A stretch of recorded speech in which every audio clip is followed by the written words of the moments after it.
महाडमध्ये गोविंदांची धूम।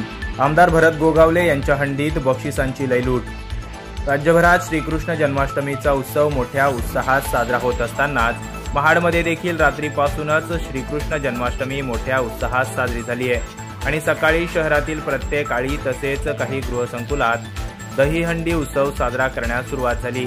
यानंतर गोविंदांना प्रामुख्याने आकर्षण होते ते सार्वजनिक दहीहंडी उत्सवाचे। यामध्ये आमदार भरत गोगावले मित्रमंडळाच्या दहीहंडी उत्सवात बक्षिसांची लयलूट असल्याने गोविंदा पथक मोठ्या संख्येने या ठिकाणी जमा झाले होते। त्यानंतर महाराष्ट्र नवनिर्माण सेना, छत्रपती शिवाजी महाराज चौक मित्रमंडळ या ठिकाणी देखील गोविंदा पथकाने मोठ्या संख्येने हजेरी लावली होती। यंदाच्या वर्षी महिला गोविंदा पथकांचा सुद्धा मोठ्या प्रमाणावर सहभाग दिसून आला। काही महिला पथकांनी तर लीलया 5 थर सुद्धा लावले।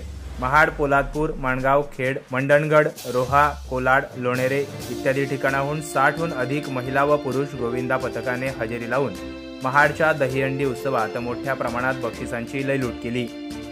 Bureau report, first news Marathi, Mahad, Raigad. सर्व गोविंदा पथकांच्या महिला आणि पुरुष यांचे स्वागत करतो। आता 2 तासामध्ये जवळजवळ 40 पुरुष आणि 8 महिला पथक आलेले आहेत आणि अजून संध्याकाळी 7 वाजेपर्यंत किती येतील ते सांगू शकत नाही आहे, परंतु मला असं वाटतंय की कमीत कमी 100 पथक येतील असं मला वाटतंय। त्यासाठी सगळ्यांना शुभेच्छा। माझ्या मंडळाच्या सर्व सहकारी मित्रमंडळी, आमचे महायुतीचे सर्व कार्यकर्ते, पदाधिकारी आणि आलेले सर्व गोविंदा पथक आणि सर्व जे काय पाहायला आलेले सर्व रसिक प्रेक्षक मंडळी यांना माझा जय महाराष्ट्र।